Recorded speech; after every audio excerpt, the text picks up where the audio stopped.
Perkenalkan, nama saya Sabita Balkis dengan NIM P101211062. Nah, pada kesempatan kali ini saya akan membahas sedikit mengenai gizi dan penyakit tidak menular hipertensi. Next.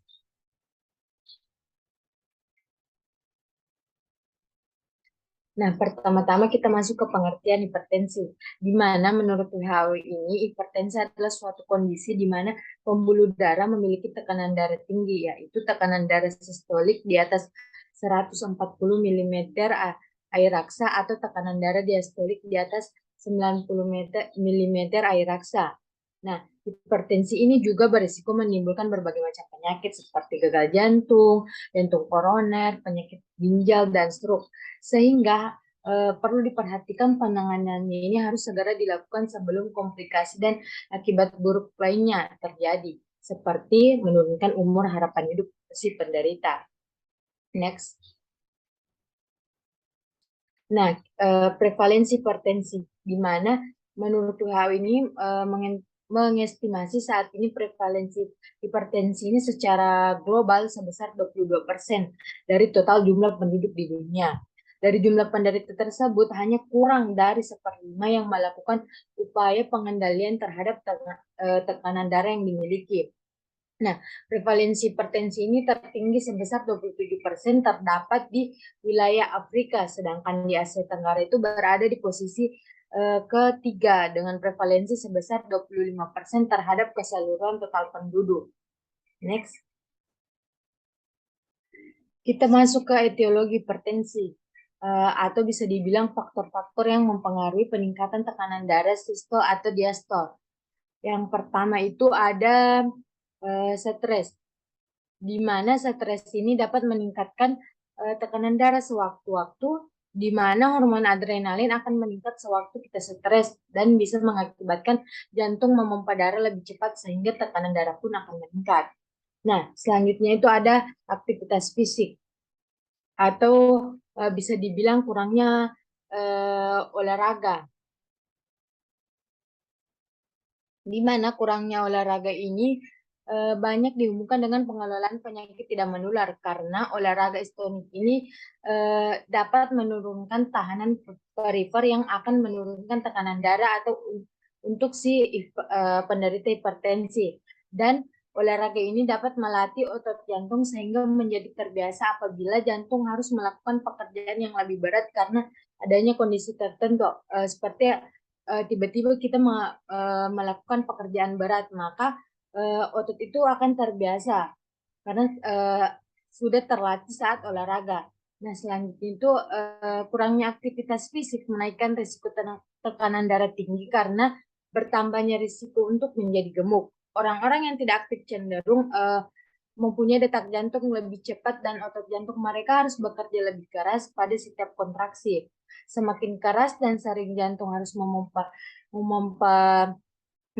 semakin besar pula kekuatan yang mendesak di arteri.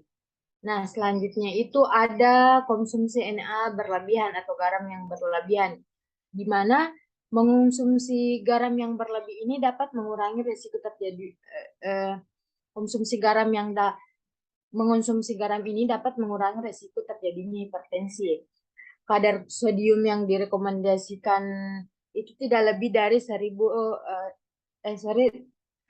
kadar sodium yang direkomendasikan itu tidak melebihi dari 100 milimol, sekitar 2,4 gram sodium atau 6 gram garam per hari. Konsumsi natrium yang berlebih ini akan menyebabkan konsentrasi natrium di dalam cairan ekstraseluler itu akan meningkat. Untuk menormalkan cairan intraseluler ini ditarik keluar sehingga volume cairan ekstraseluler akan meningkat. Meningkatnya volume cairan ekstraseluler itu dapat menyebabkan meningkatnya volume darah sehingga berdampak kepada timbulnya hipertensi. Nah, faktor selanjutnya itu ada overweight atau obesitas, di mana berat badan merupakan faktor determinan pada tekanan darah pada kebanyakan kelompok etnik di semua umur. Menurut National Institute for Health USA, prevalensi tekanan darah tinggi pada orang dengan indeks massa tubuh di atas 30 atau sudah dibilang obesitas adalah 38% untuk pria, sedangkan untuk wanita itu 32%. Dibandingkan dengan prevalensi untuk pria itu 18% yang memiliki IMT itu di bawah 25. Sedangkan prevalensi perempuan di bawah IMT-nya di bawah 25 itu ada 17%. Atau bisa dibilang status gizinya itu sudah normal menurut standar internasional. Nah, faktor selanjutnya itu ada konsumsi minuman beralkohol secara berlebihan. Nah, mengonsumsi minuman beralkohol ini secara berlebihan akan berdampak pada kesehatan jangka panjang. Salah satunya itu peningkatan kadar kortisol dalam darah sehingga aktivitas eh, renin-angiotensin aldosterone system itu atau biasa disingkat RAAS meningkat dan menyebabkan tekanan darah akan meningkat. Ada juga asupan kalsium, magnesium yang rendah. Yang terakhir itu ada inflamasi vasikular. Peningkatan inflamasi vasikular ini meskipun peningkatannya sedikit, tekanan darah dapat mengakibatkan kerusakan vaskular sehingga terbentuk DAMPS yang akan menstimulasi sistem imun dan komponen inflamasi terlibat dalam patogenesis hipertensi. Next. Penyakit organ target. Penyakit organ targetnya ini ada jantung, pembuluh darah, otak perifer, ginjal, dan retinopati. Di mana yang pertama itu ada jantung. Di mana seseorang yang hipertensi berat yang tidak terkontrol dapat membuat struktur dan fungsi jantung serta pembuluh darah ini mengalami kerusakan. Sehingga akan muncul komplikasi hipertensi pada jantung dan pembuluh darah. Penyakit darah tinggi menahun dapat menyebabkan pembuluh darah menjadi sempit, sehingga mengurangi asupan aliran darah ke jantung.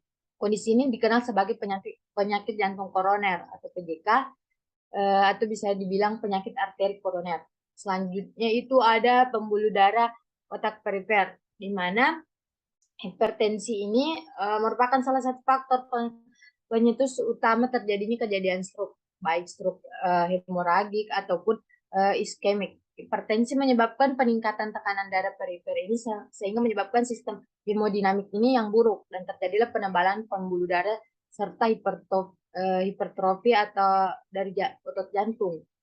Nah, selanjutnya itu ada ginjal, di mana ketika pembuluh darah menjadi rusak, nefron yang menyaring darah ini tidak menerima oksigen dan nutrisi yang mereka butuhkan agar berfungsi dengan baik. Inilah penyebab tekanan darah tinggi itu atau hipertensi adalah penyebab utama kedua gagal ginjal. Seiring waktu tekanan darah tidak terkontrol menyebabkan arteri di sekitar ginjal menyempit, melemah ataupun mengeras. Arteri yang rusak ini tidak mampu memberikan cukup darah ke jaringan ginjal. Yang terakhir itu ada retinopati, di mana retinopati hipertensi ini merupakan kerusakan pada retina dan pembuluh darah di sekitar retina. Hal ini disebabkan karena tekanan darah tinggi atau hipertensi. Ini bisa membuat pembuluh darah di retina ini menebal. Penebalan itu memicu penyempitan pembuluh yang kemudian menghambat darah mengalir ke retina. Akhirnya fungsi retina ini akan terganggu dan menimbulkan gangguan penglihatan. Selanjutnya itu manajemen. Next.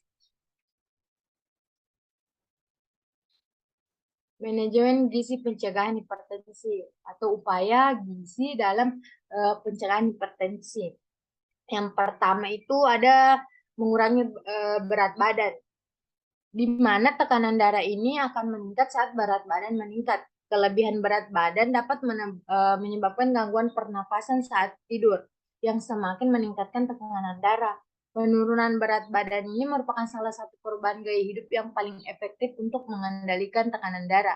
Penurunan berat badan dalam jumlah yang kecil ini tetap dapat menurunkan tekanan darah. Penurunan berat badan sebesar 9 kg ini dapat menurunkan tekanan darah hingga 5-20 mm air raksa atau sekitar 1 mm air raksa per kilogramnya. Selanjutnya itu ada perencanaan makan dengan DAS atau dietary approaches to stop hypertension, di mana DAS ini merupakan prinsip untuk mengonsumsi buah dan sayuran, susu rendah lemak, dan hasil olahan dari kacang-kacangan. Nah, seperti yang kita lihat di gambar, di sini ada contoh makanan yang dapat dimakan dalam program DAS ini, yaitu ada serelia dan hasil olah, jumlahnya itu 6 sampai 8 per hari, di mana ukuran per porsinya ini setengah gelas nasi ataupun 1 potong roti. Selanjutnya itu ada sayuran dan buah. Jumlah porsinya itu 8 sampai 10 per hari, di mana per porsi itu 1 gelas sayuran segar ataupun setengah gelas buah segar atau jus buah. Nah, ada juga susu rendah lemak. Setiap hari itu kita mengonsumsinya itu 2 sampai 3 porsi. Nah, porsinya itu 1 gelas susu atau 1 gelas yogurt. Nah, ada juga daging tanpa lemak. Kurang lebih ini harus dikonsumsi 6 porsi per hari, di mana per porsinya itu 1 potong daging atau 1 potong unggas atau 1 potong ikan.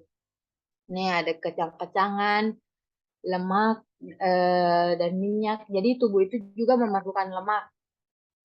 Tapi lemak ya, ada pemanis, ada sodium atau natrium.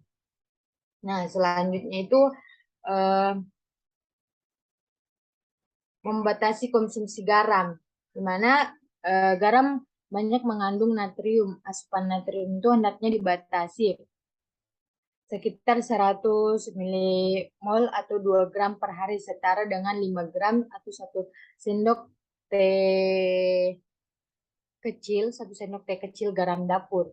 Bagi penderita hipertensi ini asupan natriumnya itu dibatasi lebih rendah lagi menjadi 1,5 gram per hari atau 3,5 sampai 4 gram per hari.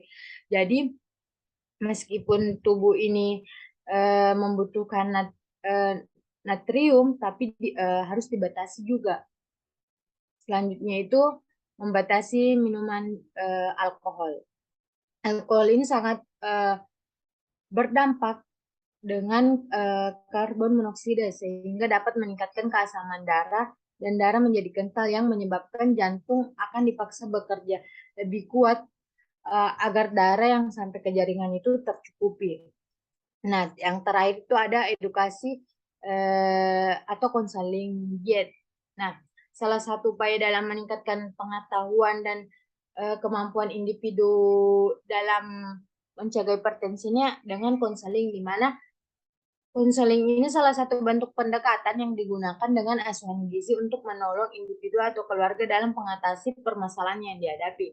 Dalam proses konseling ini, seseorang membutuhkan pertolongan dan seseorang memberikan bantuan agar melakukan tatap muka dan berbicara sedemikian rupa sehingga permasalahan yang dialami itu dapat dipecahkan.